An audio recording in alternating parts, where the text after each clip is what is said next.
الله وبركاته.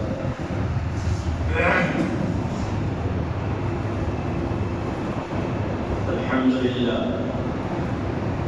نحمده ونصلي على رسوله الكريم.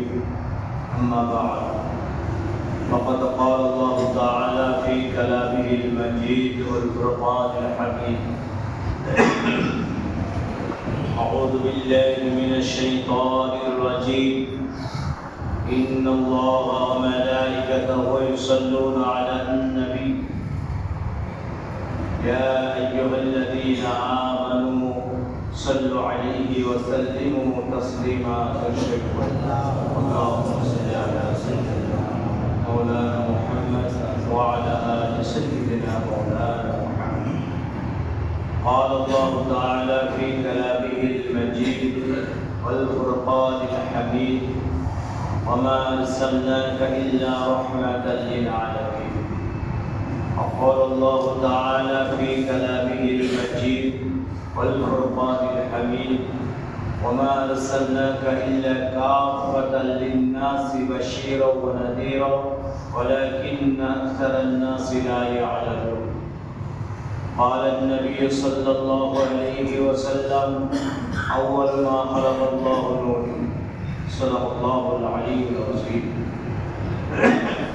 মহাসম্মানীয় আজকের জুমার সমস্ত মুসল্লিবৃন্দ, আমরা সর্বপ্রথম আল্লাহ পাক সুবহানাহু ওয়া তাআলার দরবারে লাখ কোটি শুকর আদায় করি যে মহান রব্বুল আলামিন, যে মালিক আমাদেরকে পছন্দ করে তার দরবারে ডেকে নিয়েছেন, দুনিয়ার সমস্ত সমস্যার সমাধান করে পবিত্র মাহফিলে আসার তৌফিক দিয়েছেন।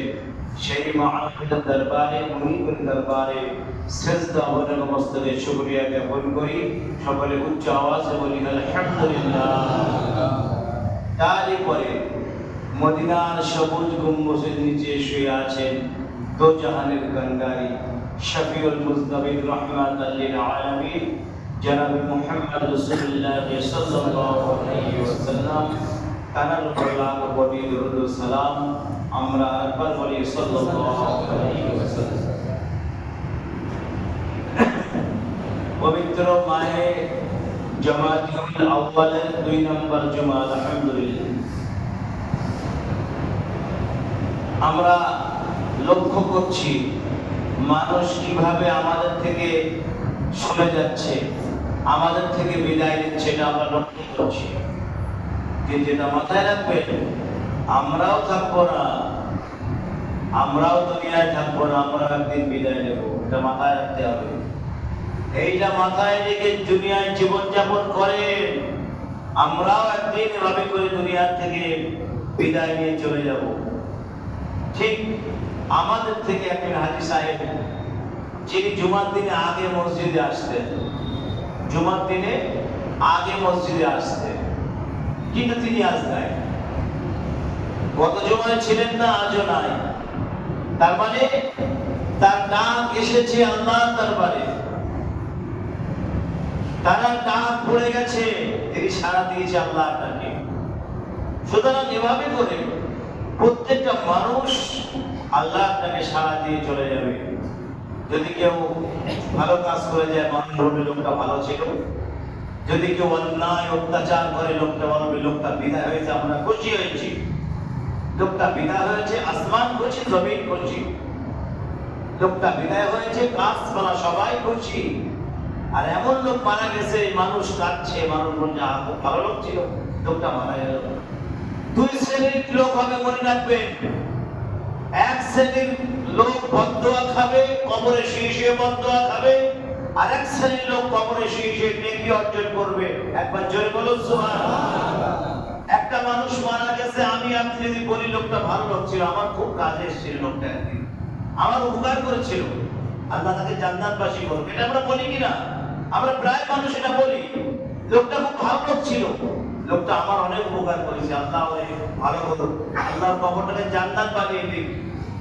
কিন্তু এমন লোক বিদায় নেবে, যে লোক বিদায় দেওয়ার সঙ্গে সঙ্গে মানুষের লানাত অন্তর থেকে বার হবে, মানুষের বদ্ধ অন্তর থেকে বার হবে। লোকটা বলেছে আমরা খুশি, এরকম মানুষ আছে দুনিয়ায়।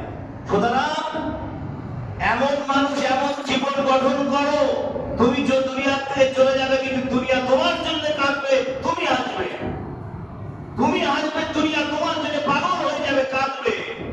এমন জীবন করিও না গঠন, তুমি বিদায় নিয়েছো কাঁদতে কাঁদতে, সবাই তোমার হাসছে, দুনিয়ায় সবাই হাসছে, সবাই আনন্দ উদযাপন করছে, এমন জীবন গঠন করিও না। সুতরাং যে আলোচনা, যে আয়াতে কালিমা আমি পাঠ করেছি গত মাহে রবিউল আউয়াল থেকে আজ পর্যন্ত চলে আসছে, আলহামদুলিল্লাহ, আগামীতেও চলবে। আমি মনে করছি একেবারে মেরাজের মাস পর্যন্ত এই আলোচনা চালিয়ে যাবো, আলহামদুলিল্লাহ। তারপর ওখান থেকে আবার সেই মেরাজের আলোচনা শুরু করবো মাহে রমজান পর্যন্ত। কোরআনে কারিমের আয়াত 17 নম্বর পারার একটা আয়াত আর 22 নম্বর পারা একটা আয়াত আমি তেলাওয়াত করেছি। আল্লাহ পাক আমার নবীকে উদ্দেশ্য করে বলছেন, হাবিব, আমি তোমাকে দুজাহানের রহমত হিসেবে দুনিয়ায় প্রেরণ করেছি। জোরে বলেন সুবহানাল্লাহ। দুজাহানের রহমত হিসেবে আমি তোমাকে প্রেরণ করেছি। ঈসা রূহুল্লাহকে দুজাহানের রহমত বলি নাই, মুসা কালিমুল্লাহকে দুজাহানের রহমত বলি নাই, আদম সফিউল্লাহকে দুজাহানের রহমত বলি নাই। আমি বলেছি জনাব মুহাম্মদ রাসূলুল্লাহ সাল্লাল্লাহু আলাইহি ওয়াসাল্লামকে, ওয়া মা আরসালনাকা ইল্লা রাহমাতাল লিল আলামিন। হাবিব, আমি শুধুমাত্র আপনাকে বানিয়েছি ইহকাল এবং পরকালের রহমত। এখন যে নবী রহমত হবে, যে নবী উম্মতের জন্য রহমত হবে, তাম বিশ্বের জন্য, কায়নাতের জন্য রহমত হবে, সে নবী কারো জন্য বদদুয়া করতে পারে? কাউকে বদদুয়া করতে পারে? কারো মনে ব্যথা দিতে পারে? ব্যথা দিতে কাউকে পারে না। সুতরাং সেই নবীর জীবন আদর্শ আলোচনা, বিশ্ব নবী আমার মক্কার জমিনে আসেন, কিন্তু এই আসরের নামাজ আর জোহরের নামাজ আমরা আসতে কেরাত পড়ি কেন? আসর আর জোহর আসতে পড়ি কেন? এটা ব্যাপার আছে ভিতরে। মাগরিব এশা ফজর জোহরে পড়ি আর জোহর আসর আসতে পড়ি কেন? সে আলোচনা আসে সামনে। নবী আমার দিনে দাওয়াত দিচ্ছে, গোপনে দিনে দাওয়াত দিচ্ছে। মানুষেরা আস্তে আস্তে ইসলামের ছায়াতলে আসছে, কালিমা পড়ছে, লা ইলাহা ইল্লাল্লাহ মুহাম্মাদুর রাসূলুল্লাহ সাল্লাল্লাহু আলাইহি ওয়াসাল্লাম কালিমা পড়ছে। এখন ইসলামের প্রচার প্রসার আস্তে আস্তে বাড়ছে। কাফেররা আমার নবীকে চৌকি দিচ্ছে, নবীকে ফলো করছে। নবী কোন দিকে গেছে? মুহাম্মদ কোন দিকে গেছে? তোমরা ভালো রাখো। আজকে তার ধর্মটাকে বড় করছে, আমার ধর্ম ছোট করছে, আমাদের দেবদেবীদেরকে ছোট করে করছে। এটা হতেই পারে না। মুহাম্মদকে আমরা জীবিত রাখবো না। আবু জেহেল, আবু লাহাব, উতবা, শাইবা ইত্যাদি যারা মক্কার তৎকালীন জামানার লিডার ছিল, মক্কার কাফেররা তারা চিন্তা ভাবনা করছে নবীকে দুনিয়ায় রাখা যাবে না। নবীকে সরিয়ে দিতে পারলে আমাদের ধর্মটাকে আমরা মনে বড় মনে করব এবং আমার ধর্মটাকে আমরা বাড়িয়ে নিয়ে চলে যাব। তাদের ধারণাটা ভুল। আমার নবীকে আল্লাহ ওখানে কেন পাঠালেন? 1,24,000 পয়গম্বর বা 2,24,000 নবীকে যদি মক্কার জমিনে প্রেরণ করা হতো, ওদেরকে সোজা করা সম্ভব হতো না, ওদেরকে শিক্ষা দেওয়া সম্ভব ছিল না সেই সব নবীদের জামানায়। সেই সব নবীদের কারণে তারা কোনোদিন তাদেরকে সোজা করতে পারতো না। এজন্য আমার নবীকে পাঠালেন মক্কার জমিনে। একবার জোরে বলুন সুবহানাল্লাহ। নবীকে পাঠালেন কোন জামানায়? আইয়ামে জাহেলিয়াতের যুগে পাঠালেন নবীকে। ঈসা আলাইহিস সালাম থেকে মুহাম্মদ সাল্লাল্লাহু আলাইহি ওয়াসাল্লাম পর্যন্ত 500 বছর দুনিয়ায় কোনো নবী ছিল না। এই 500 বছর যুগকে বলা হয় আইয়ামে জাহেলিয়াতের যুগ। এই যুগে আমার নবী আসলেন। তাহলে নবী কত কষ্ট ভোগ করছেন আপনারা অনুভব করুন। আস্তে আস্তে কালমার দাওয়াত দিচ্ছেন, দিনের দাওয়াত দিচ্ছেন, মানুষ আসছে, কেউ যাচ্ছে, কেউ আসছে, এভাবে করে নবী ইসলামের প্রচার করছেন। মাগরিবের, জোহরের নামাজ, আসরের নামাজ, এমন একটা পরিস্থিতি চলে আসলো ইসলামের যুগে, তৎকালীন জামানায় এমন একটা পরিস্থিতি চলে আসলো যে আসরের নামাজ এবং জোহরের নামাজের জোরে কিরাত করলে কাফেররা শুনতে পেত। আমার আল্লাহ বলেন, হাবিব, আপনি আসের আর জোহর আস্তে আস্তে কিরাত করুন। একবার জোরে বলুন সুবহানাল্লাহ। আস্তে আস্তে বলুন, যাতে কাফেররা শুনতে না পায়, কাফেররা বুঝতে না পারে যে মুহাম্মদ নামাজ আদায় সাল্লাল্লাহু আলাইহি ওয়াসাল্লাম। সুতরাং আমার নবীকে সেই যুগে পাঠানো হয়েছে যে যুগে সৌদির আগেকার জাহিলিয়াতের যুগের যে ইতিহাস, সেই ইতিহাস শেষ করা সম্ভব নয়। আমি কয়েকটি কথা বলবো। তৎকালীন জামানায় মানুষের হিংস্র পশু যে নিকৃষ্ট ছিল এবং তাদের মধ্যে ছিল না কোনো বিবেক, তাদের মধ্যে ছিল না কোনো বুদ্ধি, তাদের মধ্যে ছিল না কোনো মনুষ্যত্ব। তারা ছিল হিংস্র প্রাণী। মানুষকে দেখলে ঝাঁপিয়ে পড়তো। একটা মানুষ রাস্তাতে হেঁটে যাচ্ছে, তাকে ধরতো, কিছু ডাকাতি করতো, তার কাছে কিছু নাই, তারা মেরে ফেলে দিল। তোর কাছে কিছু নাই কেন? ওই লোকটা এর আগে 3 জায়গায় ওর কাছে ডাকাতি হয়েছে, এখন আর কিচ্ছু নাই, মানুষটাকে মেরে ফেলে। মানুষ মারা তাদের কাছে কোনো ব্যাপারই ছিল না। মানুষকে মানুষ বলে তারা গ্রাহ্য করছো না। সেই যুগে আমার নবীকে আল্লাহ পাঠালেন। সেই যুগে আমার নবীকে সেই আরবের জমিনে পাঠালেন। যে আজকে আরবটাকে আমার আল্লাহর রহমতে, আমার নবী পাকের দয়ায়, যে আরবটাকে আজকে দুটো শহর প্রাণ কেন্দ্র বানিয়েছেন, একটা মক্কা আর একটা মদিনা। একবার জোরে বলুন সুবহানাল্লাহ। এই নামগুলো আমার নবীর ওসিলায় হয়েছে। মদিনার আগের নাম ছিল ইয়াসরিব, আর নবী আসার পরে নবী যখন হিজরত করে গেলেন মদিনায়, আমার নবী নাম দিলেন মদিনা। জোরে বলুন সুবহানাল্লাহ। যারা সেই মদিনা, সোনার মদিনায় যারা গিয়েছেন, যারা সেখানে দিদার করেছেন, আমার নবীর রওজায় সালাম দিয়েছেন, আল্লাহ পাক আমাদের সকলকে নবীর রওজার সামনে দাঁড়িয়ে সালাম দেওয়ার তৌফিক দিন। আমরা বলি আল্লাহুম্মা আমিন। আল্লাহ সকলকে তৌফিক দিন। সবাই সেখানে ঘুরে আসুক, সেই জায়গাটাকে জীবনে একবার চোখে দেখে আসুক যে আমার নবীর দেশটা কেমন। সুতরাং আজকে সেই সব কাফেররা হুমকি দিচ্ছে আমার নবীকে। মা খাদিজাতুল কুবরার বাড়ি চলে আসছে, এসে আবু জেহেল, আবু লাহাব নবীর চাচা, আবু জেহেল নবীর চাচা। চিন্তা করেন, কোথায় নবীর চাচা হুমকি দিচ্ছে ভাইপোকে। আল্লাহু আকবার। যে ভাইপো, যে চাচা একদিন আমার নবীকে জঙ্গল থেকে নিয়ে চলে আসছিল, সেই আবু জেহেল এসে খাদিজাকে বলছে, খাদিজা, আমরা তোমাকে ভালোবাসি, তুমি মক্কার ধনী মানুষের একজন মহিলা, আমরা তোমাকে ভালোবাসি, কিন্তু তোমাকে একটা কথা বলে যাচ্ছি, মুহাম্মদকে বলে দিও, আমার ভাতিজাকে বলে দিও, তিনি যেন ইসলাম ধর্ম প্রচার না করে। খবরদার, আমরা তোমাকে ভালোবাসি বলে তোমাকে আমরা বলে যাচ্ছি, মুহাম্মদকে বলে দিও। এখন নবী সে সময় ঘুমিয়ে আছে, আরাম করছে। খাদিজা বলছে, চাচা, যা বলার আপনি আমাকে বলেন। বিশ্ব নবী মুহাম্মদ রাসূলুল্লাহ সাল্লাল্লাহু আলাইহি ওয়াসাল্লাম আরাম করছেন, উনি ঘুমিয়ে আছেন, ওনাকে এখন ডিস্টার্ব করা যাবে না, আমি ওনাকে ডাকতে পারবো না, আপনারা আমাকে বলুন, যা বলবেন আমাকে বলুন। মা খাদিজাতুল কুবরা এর আগে 3টে বিবাহ ছিল এবং আমার নবীকে দেখার সাথে সাথে মা খাদিজাতুল কুবরা রাদিয়াল্লাহু আনহা ইসলাম কবুল করলেন। একবার জোরে বলুন সুবহানাল্লাহ। আমার নবীকে দেখা মাত্রই খাদিজা ইসলাম কবুল করলেন। যে খাদিজাকে আমার আল্লাহ সালাম পাঠিয়েছেন, যে খাদিজাকে আমার আল্লাহ সালাম দিয়েছেন, জিবরাইল সালাম এসে বলছেন, কারে হিলাল কথা বলছি, জিবরাইল সালাম বলছেন, হুজুর আল্লাহর সালাম গ্রহণ করুন। আমি কি করি, আমার সালাম গ্রহণ করুন।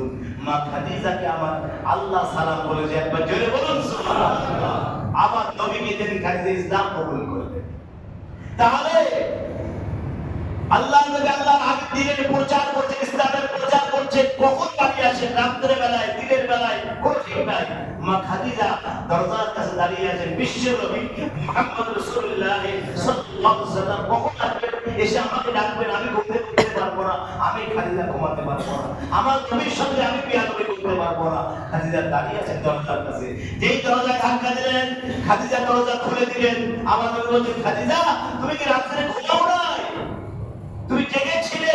খাদিজা বলছে, ইয়া রাসূলুল্লাহ, হুজুর আমি রাত্রে ঘুমিয়ে থাকবো, আরামে থাকবো, আপনি দরজায় বারবার ধাক্কা দিবেন, বারবার টোকা দিবেন, আমি খাদিজা এটা সহ্য করতে পারবো না, এজন্য আমি ঘুমাই নাই, আমি আপনার জন্য দাঁড়িয়ে আছি।